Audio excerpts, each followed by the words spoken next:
បាទជំរាបសួរលោកគ្រូគ្រូខ្ញុំសូមជូនវីដេអូពីរបៀបបិទភ្ជាប់ផុសតាងទៅក្នុងកិច្ចការងារទី10នៃឆ្នាំសិក្សា2024-2025គឺការងារទិន្នន័យសាលារៀនធ្វើស្វ័យវាយតម្លៃស្តង់ដារសាលាគំរូអញ្ចឹងបន្ទាប់ពីលោកគ្រូធ្វើការវាយតម្លៃ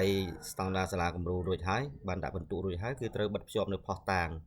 ហើយបិទភ្ជាប់ផុសតាងនេះគឺបិទនៅកន្លែងឆ្នាំ2025នេះគឺមានឆ1ឆ2បានន័យថាឆមេទី1ឆមេទី2ហើយជួរនេះគឺជាគំរូផុសតាងបើលោកគ្រូមិនយល់ពីផុសតាងអស់អាចមើលគំរូរបស់គេបានបាទគ្រូមើលគំរូតាមនឹងបាននេះគេបិទភ្ជាប់ហើយអញ្ចឹងគ្រូអាចរកគំរូផុសតាងតាមនឹងដើម្បីយកមកបិទភ្ជាប់នៅកន្លែងឆ1និងឆ2ដែលឡែកឆ1និងឆ2ហ្នឹងឯកសារខ្លះផុសតាងខ្លះគឺត្រូវបិទភ្ជាប់នៅឆមេទី1ឆមេទី2គឺអត់មែនទេហើយឯកសារខ្លះទៀតហ្នឹងគឺមានតែឆមេទី2ហើយឆមេទី1ហ្នឹងអត់មែនដែរហើយក៏មានឯកសារខ្លះដែលត្រូវបិទភ្ជាប់នៅឆមេទី1ផងឆមេទី2ផងចឹងដើម្បីបិទភ្ជាប់ផុសតាងនឹងបានទី1លោកគ្រូទទួលបានលោកគ្រូត្រូវអាប់ឡូតនៅឯកសារដែលត្រូវបិទភ្ជាប់ផុសតាងនឹងចូលទៅក្នុង Google Drive ជាខ្ញុំឧទាហរណ៍បាទខ្ញុំមាន Google Drive មួយបាទ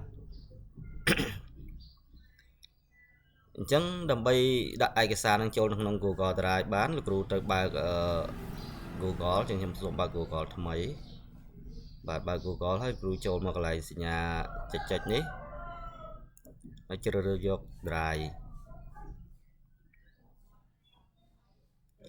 បាទបន្ទាប់មកគ្រូធ្វើការអាប់ឡូតឯកសារដែលលោកគ្រូត្រូវបិទភ្ជាប់បានន័យថាឯកសារហ្នឹងលោកគ្រូ print ចេញហើយមានចុះហត្ថលេខានិងបោះត្រាទៅលើឯកសារហ្នឹងឲ្យបានត្រឹមត្រូវហើយលោកគ្រូដាក់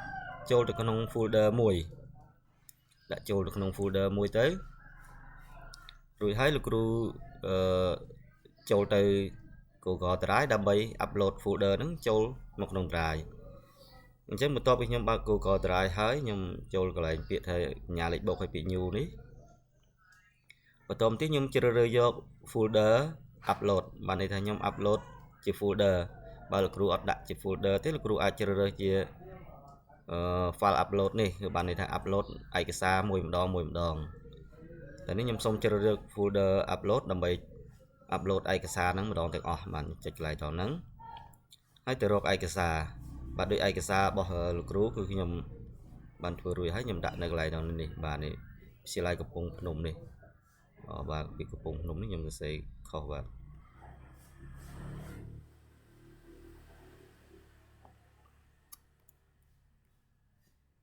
វិទ្យាល័យកំពង់ភ្នំនេះអញ្ចឹងខ្ញុំចុចទៅលើកន្លែងតហ្នឹងហើយខ្ញុំជ្រើសរើសយក upload បាទខ្ញុំយក upload បន្តមកទៀតយើងចុចទៅលើវាថា upload ទៀតហើយយើងចុចលើ upload ហើយយើងរងចាំតរតែវា upload ចប់បាទបន្ទាប់ពីវា upload ចប់ហើយនេះខ្ញុំទទួលបាន folder មួយកែអត់ដល់នេះបាទ folder មួយមកវិទ្យាល័យកំពង់ភ្នំខ្ញុំជាឧទាហរណ៍ខ្ញុំដាក់folder របស់សាលាលោកគ្រូតែម្ដងបាទអញ្ចឹងខ្ញុំចុចទៅលើហ្នឹងមកហើយខ្ញុំ double click ពីរដងដើម្បីបើកឯកសារហ្នឹងបាទនេះជាឯកសារដែលខ្ញុំ upload ចូលអញ្ចឹងដើម្បីភ្ជាប់ទៅកាន់ link កិច្ចការរបស់យើងនេះបាទភ្ជាប់ទៅកាន់ link នេះគឺទី1គឺយើងភ្ជាប់ភាគរយសិស្សថ្នាក់ទី7ចូលរៀនបានចូលរៀនអញ្ចឹងយើងចូលមកកាន់ Drive មិញហ្នឹងបាទយើងជ្រើសរើសទិន្នន័យបាទទិន្នន័យណាទិន្នន័យភាគរយសិស្សចូលរៀនបាទនេះភាគរយសិស្សថ្នាក់ទី7ចូលរៀនបាទអញ្ចឹងខ្ញុំចុចបើកទៅលើវា double click ពីរដង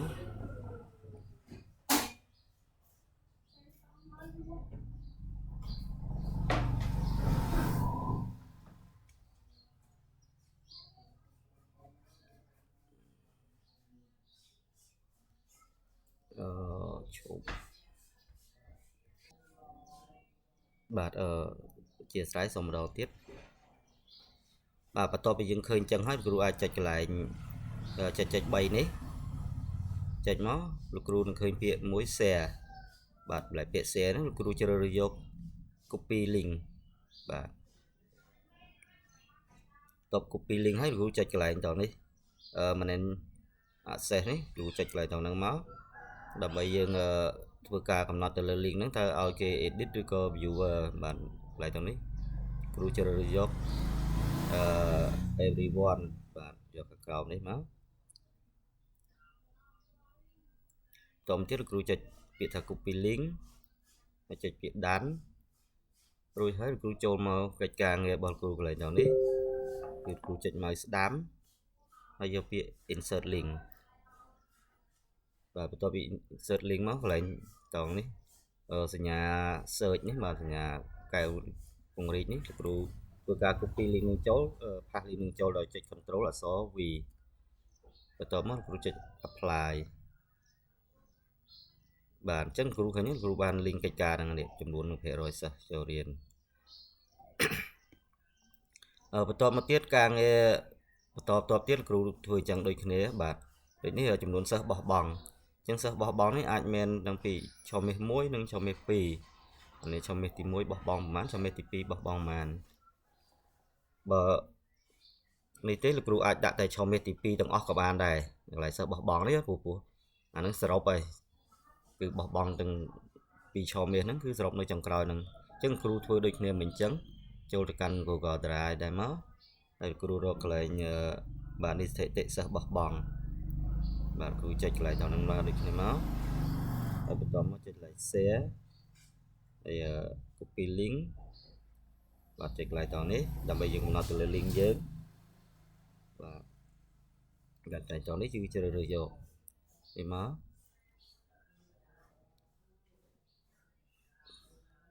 បាទចុចពាក្យ done ហើយយើងចូលកន្លែងកិច្ចការងារយើងវិញបាទយើងធ្វើការ insert link នឹងចូលបាទចុចជ្រើសរើសចុច mouse ស្ដាំហើយជ្រើសរើស insert link បាទកន្លែងតនេះកន្លែង text នេះគ្រូមិនបាច់ពេញខាងក្រោមនេះ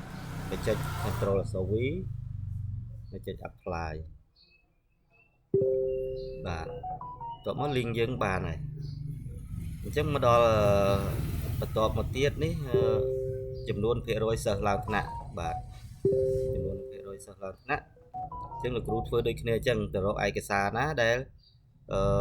តាក់ទងជាមួយនឹងភាគរយសិស្សបានឡើងថ្នាក់អញ្ចឹងខ្ញុំសូមចូលទៅកាន់ឯកសាររបស់គ្រូតើមែនអត់ទេបាទដូចជាខ្ញុំអត់បានដាក់ឲ្យអូនេះបាទនេះឡើងថ្នាក់ទី7ហើយបាទអញ្ចឹងលោកគ្រូមានឯកសារណាពាក់ព័ន្ធសិស្សឡើងថ្នាក់លោកគ្រូអាចបញ្ចូលកិច្ចការងារនឹងបានបាទគ្រូនេះសិស្សបោះបង់ហើយទាំងសិស្សឡើងថ្នាក់បានន័យថាឯកសារហ្នឹងគឺដូចគ្នាអញ្ចឹងបើដូចគ្នាគ្រូអាច copy កន្លែងសិស្សបោះបង់នេះ copy link ហ្នឹងហើយយកមកដាក់កន្លែងសិស្សឡើងថ្នាក់នេះមកបាទអញ្ចឹងបាទហើយបន្តមកទៀតមកដល់កន្លែងនេះភាគរយសិស្សប្រទេស ABC មកជាភាសាខ្មែរគណិតរួយនេះអញ្ចឹងឯកសារហ្នឹងគឺដូចគ្នាតែមួយទេគឺខ្ញុំបានផ្ញើជូនលោកគ្រូឲ្យដែរយើងគ្រូចូលកន្លែងនេះមកបាទនេះលទ្ធផល ABC ឆមាស1ឆមាស2អញ្ចឹងឆមាសទី1លោកគ្រូធ្វើដូចគ្នាអញ្ចឹងដែរមកបាទខ្ញុំសូមឲ្យលឿនតិចព្រោះខ្លាចវីដេអូនឹងវែងពេក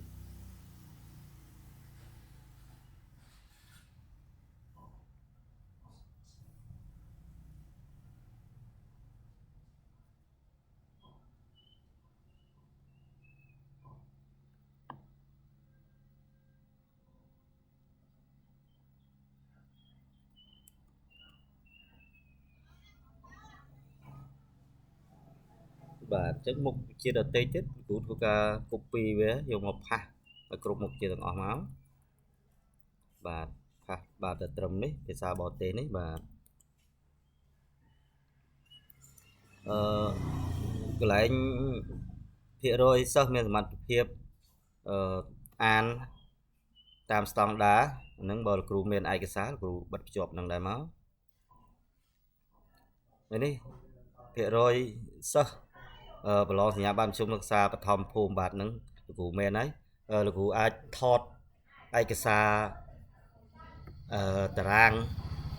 ភាគរយសិស្សប្រឡងជាប់លោកគ្រូដែលលោកគ្រូបានផ្ញើទៅមន្ទីរ តារាងហ្នឹងដូចជាមានដាក់ថាសិស្សបានចុះឈ្មោះចូលរៀនសិស្សបាន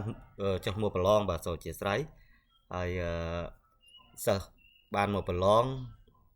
ហើយចំនួនសិស្សជាប់ប្រមាណភាគរយប្រមាណភាគរយនៅទេស ABC ហ្នឹងតារាងហ្នឹងមានគំរូ2នាទីមកហើយលោកគ្រូអាចថតតារាងហ្នឹងដាក់ទៅបាទទាំងជាភាសាបឋមភូមិនិងទុតិយភូមិបានទាំងពីរហ្នឹងហើយលោកគ្រូអាប់ឡូតវាចូលទៅក្នុង Google Drive ដូចខ្ញុំបានបង្ហាញពីមុនលោកគ្រូអាចដាក់តារាងហ្នឹងបានមកដល់សចនាករផ្សេងទៀតលោកគ្រូមើលទៅបើលោកគ្រូមានផុសតាងបានអនុវត្តហើយមានជាឯកសារលោកគ្រូអាចធ្វើការអាប់ឡូតវាចូលក្នុង Drive ហើយយក link យកមកបិទភ្ជាប់កន្លែងទាំងនេះបានដូចគ្នាបាទអញ្ចឹងគ្រប់សចនាករទាំងអស់បើលោកគ្រូបានធ្វើហើយនឹងមានឯកសារលោកគ្រូសូមយកមកបិទភ្ជាប់ទៅតាមខ្លឹមសារនៃសចនាករនីមួយៗនឹងមកចឹងលោកគ្រូអាចមើលតាមហ្នឹងមើលខ្លឹមសារសចនាករហ្នឹងហើយបិទភ្ជាប់នៅមើលគំរូឧទាហរណ៍ដែលគេបានដាក់នៅក្នុងស្វ័យវាតម្លៃហ្នឹងគ្រូបាទចឹងវីដេអូនេះរៀងវែងតិចហើយបើសិនជាខ្ញុំនិយាយទៅរៀងលឿនឬក៏មានការភ័ន្តច្រឡំពាក្យពេចន៍ទៅណាសូមអធិស្ឋានហើយបើលោកគ្រូមិនច្បាស់ត្រង់ណាលោកគ្រូអាចសួរខ្ញុំបន្តទៀតមកខ្ញុំនឹងជួយប្រាប់លោកគ្រូទៀតបាទសូមអរគុណសូមជម្រាបលា